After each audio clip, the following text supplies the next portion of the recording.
mbokk yi seetaan seen télévision nationale ñu dikk ak yéen ci li fi gën a fës ci boppi xibaar yi njiit réew mi le président de la république Macky Sall dem na nag xooli ni ki démb dund bi nga xam ne nag moom jël na ko ci boppam ñu jox ko nag waa àll bi dem fële ca woon ci port autonome bu Dakar mu xool kon liggéey ba nag daal di joxe nag ñu daal di koy tàmbali yóbbu ko fi nga xam ne moom mooy fépp fu nekk ci biir réew mi ay citoyen ko nekk fa ñu jox leen ko. kii di jëwriñ ji di Abdoulaye Diouf Sarr lu jëm ci wàllu test yi dellusiwaat na ci suba ñaari cas moo positif nag benn communautaire ak benn cas contact téeméer ak fukk juróom-benn nit nag ba tey ñu ngi ci li ñuy wax sous traitement maanaam 106 personnes. ci boppi xibaar yi ba tey li nga xam ne moom moo di marché yi dinañ xool nag naka lañ koy gérer loolu nag ki nga xam ne moom moo di ministre bi di Abdou Karim Fofana demoon na fële ca marché HLM waaye marché yëpp lay doon nag ñu xool naka lañ ko yorewaat xool bu baax nag coppi ko ba nga xam ne nag moom moo di li ñuy wax urbanisme commercial bokk nag ci suñuy habitude loolu nag li fi jaar moo di crise sanitaire bi di Covid 19 ñu war a nag gën a setal lii di marché yi. bismillah dalee nag jàmm ci xibaar digg bëccëg gi di ko doore ak njiit réew mi le président de la république son excellence monsieur Macky Sall dem rek demoon fële ci port autonome de Dakar xooli dund ba nga xam ne nag kon jënd na ko ngir ñu jox ko nag waa àll bi maa ngi jégalu sax jox ko ñi nga xam ne ñoom ñooy kon ñi yeewoo fépp ci biir réew mi nag nga xam ne crise bi kon laal na leen moom njiit réew mi kon mi ngi kon rafetlu liggéey bi nga xam ne nag ñi ngi ko dénk kon ñi ngi koy def ba tax na ginnaaw bi nga xam ne génnoon toolu ci kon ci juróom-benn fukki milliards ak juróom-ñeent yu jënd lépp loo xam ne kon dund la jox ko ñi nga xam ne ñoom ñoo ko yellool ñu déglu ci njiit réew mi le président Macky Sall. am naa mbégte lool ñëw tey fii ci xool tàmbali bi ñuy tàmbalee ndimbal li nga xam ne tuddoon naa ko fan yi ñu génn war ko jëmale ci askan bi yëpp nag te ñu war a jox ndimbali lu toll ci million ci ay jaboot nag nekk na lu takku boo koy xool mooy genn wàllu Sénégal daal ci doomu aadama danañu jot ci ndimbal loolu ndimbali nag gis nañ ko li tàmbali bi la te lu bare moo nar a ñëw lii dañu tàmbali tey waaye ay ñaari millions ci saaku ceeb bu ma ko mënee xayma mooy 2 millions de sacs yi nga xam ne dinañ ko jox njaboot gi jox leen itam suukar jox leen dëwlin jox leen itam saabu ak ay macaroni wala vermicelle loolu yëpp dafa bokk ci li ñu war a dimbalee njaboot gi ñu tàmbale ko ministère de la solidarité moo yor liggéey bi ànd ci ak commissariat à la sécurité alimentaire délégation à la solidarité waaye nag mu sukkandiku ci nguur gi maanaam gouverneurs yi préfet yi sous préfet yi waaye aussi sukkandiku ci maire yi nga xam ne gox bu ne commune ba bu ñu fa yegsee maire bi tam dina bokk suñuy ànd ak waa armée ànd ak gendarmerie ànd ak police lii ngeen fi gis séddale bu mel ni mosul am ndax mosuñu gis armée bi ci boppam yi ay camion armée la moom ci boppam ak camion gendarmerie dañu andi ñoom it seen matériel boole ko si li ñuy jël ci transporteur yi ngir mbir mi gaaw waaye gendarmerie mooy escorte camion yi ngeen gis yëpp bu ñu déparé ñoom ñooy calculer ñaata saak lañ fi jëlee ak dëkk ba ñu jëm bu dee Ziguinchor la wala Sédhiou wala Tamba ñaata lañ fay décharger ak magasin yañ koy décharger ñoom ñoo koy denc si jamono ji ak armée bu ñuy séddale itam ak police ñoom ñooy teewee ngir benn désordre bañ a am ak benn jafe-jafe te it dinañ ko yóbbu ba fu mu gën a mën a sore ngir ñu moytu lépp lu nuru xëccoo wala xiiro may wax suñu mbokk yëpp nag nañu xam ne mbir mi dafay doog a tàmbali waaye dana yegg si ñëpp kon nañu xam ne programme la te it dafa yaatu moo tax dina jël tuuti temps le temps que ñu yóbbu dund bi yëpp ba ci biir réew mi fépp ci biir Sénégal. kon dégg ngeen kon noonu kàddu yi njiit réew mi le président Macky Sall na kon ndimbali dina yegg ci ñëpp ñoo xam ne yeyoo nañ ko ndax lii di kon distribution bi tàmbali nañ ko armée bi di ko saytu bu baax ba tey njiit réew mi ginnaaw bi nga xamee nag jël na ay matuwaay yu am solo jëmale ko ci askan wi ñu sàmmanteeg ndenkaane yi nga xam ne moom la ministère bi joxe jëm ci wàllu cet gi fagaru ba nag jëlee fi li nga xam ne moom moo di coronavirus bi moom président Macky Sall mi ngi dellu di rafetlu Sénégalais yi ni ñu taxawee ci seen bopp rek ngir jëlee fi lii di coronavirus bi ginnaaw bi nga xamee ne ñu ngi appliqué mesures yi nga xam ne moom jël na ko moom président de la république ñu déglu ko njiit réew mi. bu ñu naagu ndax naam ñu am na ñuy wér di génn waaye gis ngeen ne ñu ngi amaat toujours ay cas maanaam wàllaate bi mu ngi fi ba léegi moo tax dañu war a di déglu ndigal yi nga xam ne waa kër docteur moom la ñu joxe te ñu moytu ndiku li ñuy wax cas communautaire nag li koy indi mooy dox boo xam ne yow sa bopp fa nga jëm xamoon la fa xew xamoon ña ngay nekkal nan la ñu fagaro ci feebar bi lu tax mën nga ko fa jëlee wàllu ko say njaboot wàllu ko say dëkkandoo wàllu ko képp ku la jege te tant que loolu mu ngi fi nekk ça veut dire que xeex bi day continuer kon conditions yi dina gën a jafe liggéey gën a jafe lépp gën a jafe kon nag bu ñu mënee muñ te it maa ngi wax plage yi nañu ko arrêté parce que mënuñu di bàyyi plage yi di dox on a ko ministre de l'intérieur ak lépp loo xam ne bërëbu ay dajel su ko defee yàlla mën na def ci kattanam ak suñu farlu ci diir bu yem danañ mën a génn ci feebar bi waaye fii ak ñu ngi continuer di bàyyandeku ni ñu koy waxee mbir mi day nekk fii di law rek te bu yàggee danañ obligé kon li ñu bëgguloon def ñu def ko mooy arrêter complètement circulation ndax feebar am na fu muy toll bu ma yegsee dinañ ko def amul dinañ ko def complètement kon nag balaa ñu yegg si loolu ñu fagaru bañ fa yegg si ndax bu ñu góorgóorloo rek mën nañu bañ a yegg si étape yooyu kon loolu laa bëggoon di sant waa réew mi yëpp di sant it kilifa diine yi si seen i ñaan ndax ay waay gëm lañu kon danañu fagaru danañu def li ñu war a def waaye danañu sàkku ñaan ñeel réew mi yëpp maa ngi sant ñëpp di gërëm ñëpp journalistes yi nag war nañ leen wutal ay masque ndax war ngeen ko yéen itam di jëfandikoo ci fépp foo leen di liggéeyee parce que doomu jàngoro bi niñ ko waxee kenn mënu ko gis bët du ko gis. waaw mu nekkoon njiit réew mi le président de la république son excellence monsieur Macky Sall ni ki démb nag bi nga xam ne mi ngi saytu ndimbal yi nga xam ne jël na ko ngir jàppale ko njaboot yi nga xam ne ñoom ñoo ko yeeyoo fépp ci biir réew mi ndimbali nag ñu ngi ko dénk ministère bi nga xam ne moom moo yor kon développement communautaire ak tolloo léegi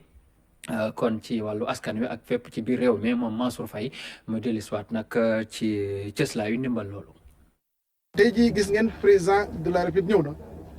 maanaam joxe coup d'envoi lu ñuy wax coup d'envoi ci lii nga xam ne mooy ndimbal bi nga xam ni moom moo ko décidé woon mu nekk ndimbal boo xam ni ci askan bi la jëm maanaam ci wàllum ci 1 million de ménages maanaam 1 million yoo xam ne ñu borom njël bu ñu nga xaymaa peut-être ci population 8 millions la donc li opération bi ñaari fànn la bu njëkk bi dañuy jëlee ceeb bi fii nga xam ni ci ñu ko jaay les fournisseurs yóbbu ko ci magasins yi mooy les magasins du commissariat à la sécurité alimentaire bi nga xam ni tous les départements am na fa bu fekkee magasins yi fees na ni ñu yóbbu ko ci l'armée ji cantonnement armée fu armée nekk wala fu gendarmerie nekk wala fu police nekk te ñu am hangar donc loolu noonu la ñuy def fu mu nekk nii lii nag bëgg nañu mu am maanaam ñu def ko ci toll juróom-ñetti fan ci lu mu bëri juróom-ñetti fan bu ñu paree ci fànn bu njëkk bi bu ñu ci paree ci lañu soogaat tàmbali maanaam joxe bi buy jëm ci njaboot yi mënuñu woon tàmbali loolu parce que tout simplement comité yi nga xam ni maanaam les quartiers wala villages yi ñu ngi koy monter pareegul donc fii ak ñuy pare dana mat xëy na une semaine dès que mu pare rek ñu commencé maanaam joxe ndimbal bi te wax nañ ko ndimbal bi dañ koy tàmbali aussi ci ñi nga xam ne ñoo nekk ci registre national unique mooy borom bourse familiale yi ak ñooñu nga xam ni délégation générale protection sociale moo leen defaloon enquête donc gëm nañu en tout cas bu juróom-ñetti fan yi passé bu neexee yàlla daañ ko tàmbali joxe gis ngeen aussi ne armée bi seen camions yi ñi ngi fii armée bi mooy yóbbu maanaam ceeb bi ci maanaam ci caserne yi Battrain ak fu caserne armée nekk ñoom ñoo koy sécuriser gis ngeen aussi gendarme yi ñoo amee lépp loo xam ne escorte la escorte ak sécurisation ñoo ko yore police aussi da ciy bokk donc dañuy liggéey ak les forces de sécurité et de défense. ministre Mansour Faye bi yore lépp lu jëm ci wàllu développement communautaire ak tolloole gi ci askan wi ak fépp ci biir réew mi lu jëm ci point de situation ba tey bi nag bu ministère de la santé et de l'action sociale jëwriñ ji Abdoulaye Diouf Sarr doon ko def tey ci suba ci téeméer ak ñeenti test yi ñu yóbbu woon ci Institut Pasteur ñaar nag ñoo ci ñëw daal di amee jàngoro boobule di Covid 19 benn cas communautaire ak benn cas contact ñu déglu ci jëwriñ ji di Abdoulaye Diouf Sarr. tey dimanche fukki fan ak ñaar ci weeru avril 2020 ministère de la santé et de l'action sociale jot na résultat wu test yi ñu def ci téeméer ak ñeenti test yi ñu def ñaar ñoo ci positif bon nag ñaar ñoo ci am jàngoro benn bi cas contact bu ñu doon suivre la benn bi cas wu transmission communautaire ñu yëgal leen tam ne bésu tey bi fukki patient ak juróom-ñeent wér nañ ci ñi ne woon hôpital danañ leen génne ci bés bi ñu yëgal leen tam ne ñi nekk hôpital ñu ngi yëg tan ba mu commencé ak léegi ñaar téeméer ak juróom-ñett fukki cas la Sénégal déclaré ñu yëgal leen tam ne ci ñaar téeméer ak juróom-ñett fukk yooyu téeméer ak juróom-ñaar fukk ak benn ñoo ci wër ñaar génn ci àddina kenn ñu évacué ko bon nag ñi nekk hôpital tey di faju tollu na ci téeméer ak juróom benn ministère de la santé et de l'action sociale mu ngi ñaan population yépp ñu respecté bu baax li ñu leen digal pour que xeex bi ñu xeex Covid-19 ñu mën ko gañee ci nu mu gën a gaawe maa ngi leen remercier. waaw mu nekkoon jëwriñ ji di Abdoulaye Diouf Sarr yooyu lépp jëm ci wàllu wér-gi-yaram ak ndimbalante gouverneur bu Dakar nag jël na yeneen matuwaay yoo xam ne kon ñett sax ngir nag ñu gën a ñoŋal xeex bi jëm ci wàllu Covid 19 loolu yëpp dañ si ànd ak daxaba si ay leeral. Dakar ci wàllum xeex li nga xam ni mooy Covid 19 bi nag daa dee yokk taxawaayam ci wàllu mesure yi nga xam ni dañ koo jël ngir rek daa dee takkal lépp loo xam ne dafa war a tasaare li nga xam ni mooy jàngoro ji. Gouverneur de la région nag ci benn communiqué wax na ñetti décision yu mag yi mu jël ci wàllu mesure bi ci njëkk nag doon li nga xam ni rek dafa ñeel lépp loo xam ni commerce bi la yitteel. jox nañu ndigal préfet département yépp ñu liggéey ak maire yi ak sous-préfet yi ba marché yi nga xam ni am na ci région bu Dakar ci ñuy seetlu ni léeg-léeg dafay xumb lool donc nekk ay lieu de rassemblement ñu jël ay mesures ay aménagement ba bu fekkee ni marché bi dina continuer di doxit la fay ne doon liggéey mu doon commerce yi nga xam ni lu essentiel la ci nit ki comme lu jëm ci wàllu dund nga xam ni ala kulli xaal da ngay ñëw jënd dund pour loo dundee sa kër loola ñu organiser ko waaye lépp lu nga xam ni njëriñam xëy na jamono yi ñu toll eggul ci benn dayoo ba yooyu ñu arrêté ko bu ngeen gisee ñu santaane loolu nag mooy que dañu gis ni marché yi dafay faral di xumb di bëri nit xëy na bu ñu tëjee yenn commerce yi dina wàññi fréquentation bi ca dina wàññi évidemment risque bi. lépp lu ñeel zone yi nag ñi nga xam ne ñooy autorité administrative yi dañoo rek daal di bëgg ñu daal di respecter lépp luy charte ak mesure ngir nag ñu mën a rek xeex li nga xam ni mooy jàngoro ji ñaareel bi mu jël ci wàllu disposition sax mooy ñu daal di gën a dëgëral li nga xam ne rek mooy teewaayu force de sécurité et de défense yi. alors deuxième mesure bi nga xam ni tam jël nañ ko mooy que contrôle bi nga xam ni dinañ koy def pour faire appliquer arrêté bu ministre de l'intérieur jëloon pour interdire les rassemblements ak manifestations yi dañu bëgg contrôle boobu ñu gën ko intensifier maanaam police ak gendarmerie gën a génne seen élément ci mbedd yi ci lieu de détente yi ci plage yi surtout parce que bi ñu dawalee état d'urgence bi dawal arrêté bi gisoon nañ ni nit ñi toogoon nañu ba ñu tëj école yeeg yooyu mais dafa mel na xale yi commencé waat nañu dem di fréquenter plage yeeg yooyu en tout cas am na signal nañ am na plage bu nga xam ni xale yi ñu ngi fay dellu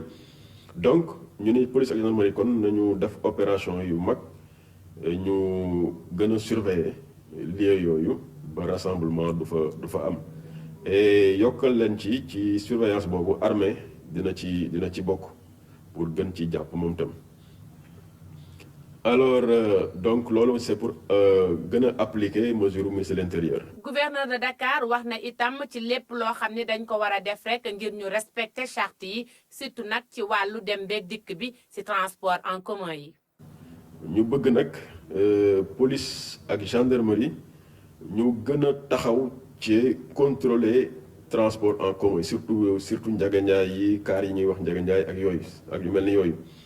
que bépp kaar bu nga xam ni respecté wul li nga xam ni ministre wax na ko nañu immobiliser kaar bi mettre ko en fourrière ki nga xam ni moom mooy dawal kaar boobu it li yoon wax ci moom ñu def ko loolu itam incha allah muy kaar yi muy taxi yi ak ñëpp donc transport bi yëpp lépp lu nga xam ne daal ministre jël na ko ci ay mesures mais rawatina nag ci transport en commun yi bu soobee yàlla bëgg nañu liñ ci doon def benn ñu def ci ñaar mbaa ñett mbaa fukk ba nit ñi appliqué ko nu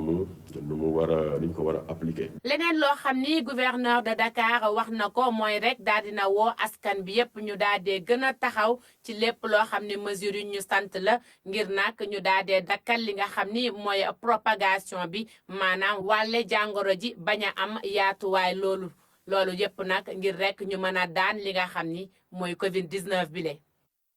dañuy desandeeg sax ba tey ki nga xam ne moom di gouverneur bu Dakar El Hadj Alhassane Sall mu dellusiwaat ci matuwaay yooyu gën koo leeral ñu déglu ko. Actuellement pour maîtriser propagation Covid bi kilifa njiitu réew mi ak gouvernement bi dañu jël ay mesures pour ñu ñëpp ñu nga xam ni dañ leen war a confiner ci quelque part ñu yóbbu leen ci hôtel. Parce que hôtel yi xëy na am na yenn commodité yi mën nga nekk ci néeg bi ca doo am benn jafe-jafe d'existence alors ñu doon nag liggéey ak tey jii ma lay wax ak yow lu toll ci fukki hôtel ak ñaar ci fii ci Dakar am na ci résidence tam mais li nga xam ni moom lay wax mooy cas contact yi mooy ñi nga xam ni dañu am contact ak personne bu nga xam ni finalement dañ ko test bi positif donc xamuñu ba xam cas contact bi mbir mi laal na ko am déet mais comme wóoruñu ñu ni léegi pour bañ ko bàyyi muy wër éventuellement di ko jox ñeneen nañu leen yóbbu ci hôtel yooyu ñu toog fa durée bi nga xam ni personnel médical bi jël na ko muy 14 jours bu jeexee bu ñu leen testé mu négatif ñu bàyyi leen seen kër ñu ñibbi bu positifee ci biir kii beeg yooyu ñu yóbbu leen faji leen loolu opération boobu tàmbali na ñi ngi ci ca vraiment joxe na ay satisfaction parce que tey ji may wax ak yow am na ñu nga xam ni dañ leen yóbbu malheureusement test bi positif ñi ngi ci ñu leen di faj am na ñu nga xam ni yóbbu nañ leen ba ñu def 14 jours dara jotu leen bàyyi nañ leen ñu ñibbi may wax kon ñi nga xam ni c'est des cas contacts parce que tant que am na cas positif rek am na ay cas contacts te benn cas positif mën na am 40-50 cas contact ñooñu nag am na équipe yu dem di leen di jëli pour yóbbu leen ci hôtel yi ma leen di xamal ni loolu ñuy def du gaieté de cœur la ñuy ñëw naan bàyyil sa kër nga dem toog hôtel nit ñi ñu koy def nañu xam ni c'est pour des raisons de santé ak de sécurité pour jàppale leen ñoom mais jàppale seen entourage la donc bu nit ñi ñëwee di leen jël si nañu ko leen yombalal liggéey bi ànd ak ñoom parce que c'est dans des conditions de sécurité ak en tout confort lañ leen di yóbbee ci hôtel bi bu ñu eggee ci hôtel bi également existence bu mucc ayib lañ fay nekkee parce que état du Sénégal jël na en charge toute l'opération donc ñu xamal leen daal jarul résister jarul bañ jarul xuloo jarul xeex képp ku nga xam ne jël si ne na nga ànd ak ñoom parce que boo ko deful fi ñuy mujjee mooy def li nga xam ni moom lay yoon prévoir ñu teg ko sa kaw ca bu boobaa xëy na dina gën a metti donc amul benn gàcce benn rus dem toog ci hôtel pendant 14 jours dara nekku ci boo koy def sax da ngay jàppale sa réew c'est pour des raisons d'ordre de sanitaire de sécurité mais également patriotisme parce que yaa ngi koy def ngir sa réew kon nag loolu itam appel la bu ma bëggoon lancer que vraiment nit ñi jàpp maintenant hôteliers yi mooy gërëm ñi nga xam ni déjà jël nañ leen am na ñu nga xam ni dañu ñëw rek wax leen ñu nangu am na ñu nga xam ni dañ leen réquisitionné ñoom itam ñu nangu réquisition bi di ko doxal bu jaree it ñu jël yeneen bu soobee dinañ ko jël mais pour l'instant ñi ngi liggéey ak ñi en attendant xool situation bi mais vraiment ma leen di gërëm ci seen collaboration di wax ni vraiment état bu Sénégal moo jël la totalité de l'opération en charge. waaw gouverneur bu Dakar Alhassane Sall li jëm ci marché yi tamit dinañ xool naka lañ koy gën a yoraatee ak buñ koy defar sax boole ci li ñuy wax urbanisme commercial ndaxte loolu dafa war a nekk kon yeneen xeetu marché yu baax kii di ministre bi Abdou Karim Fofana nag demoon na fale ca marché HLM foofu tamit gis na fa ay bërëb yu doy waar mu ne nag yooyu bëgg na mu jugee fa ñaandi seeg Issa Thioro Gueye xool ñi di jàll jox leen gel antiseptique loolu la def ci bëccëg gi yëpp li tax a jóg nag point de propreté yi nga xamante ne ministère bi yore hygiène publique moo ko sanca mooy xeex ak lii di propagation Covid-19 ci watu lieu public yi looloo am fii nii ci avenue bi nga xamante ne moom moo jege marché HLM bi ñu tëj am na fukki fan ak ñaar pour que ñu mën ko nettoyer bu baax. marché dafa sensible fu ñu ne ñaari nit yu ne bu ñu taxee war nañoo am distance su 1 mètre fii marché ku nekk da ngay coller sama muy danger beneen bi mooy ñu fi ñëw ñëpp clando moo leen fi andi mu nekk beneen danger donc danger boobu la ñuy éviter moo tax ñu tëj marché bi nettoyer ko ba mu set comme nettoyer ba mu set léegi dañ ñëwoon pour 12 jours normalement suba le service d'hygiène war a ñëw pour pulvériser ko su ñëwul suba altine lay ñëw ce qui fait que bu ñu ko ubbiwul lundi nañ ko ubbi mardi. marché HLM Dakar bokk na ci marché yi gën a rëy ci Sénégal ay équipement am dañu yàggal lool nag li koy firndeel mooy mur yu xar yi ak toiture bi nga xamante ne dafa raglu pour ministre bi nga xamante ne moom moo yore hygiène publique jot na ñu yeesal marché yi jot na tamit ñu indi fa ay coppite ci wàllu organisation ak exploitation. la ma yàgg a wax ci Sandaga di ko wax ci yeneen marché yi dañ leen war a tabaxaat defaraat leen waaye buñ leen tabaxaatee defaraat leen ñu respecter norme de sécurité ak de salubrité ndaxte li xew tey ci Covid 19 ku ne xam na ne ci ab marché lu juddoo ci Chine te lu jógee ci Chine jomb ñu ñun mu dal ñu donc dañu war a organiser di respecter distance yi di respecter norme de sécurité yi. war nañ tamit gën a organiser investissement ci marché yi defaraat leen ba ñu na mu war a mel def ay partenariat public privé loolu man ak maire yi dinañ ci liggéey ba am schéma yu ñu ci teg.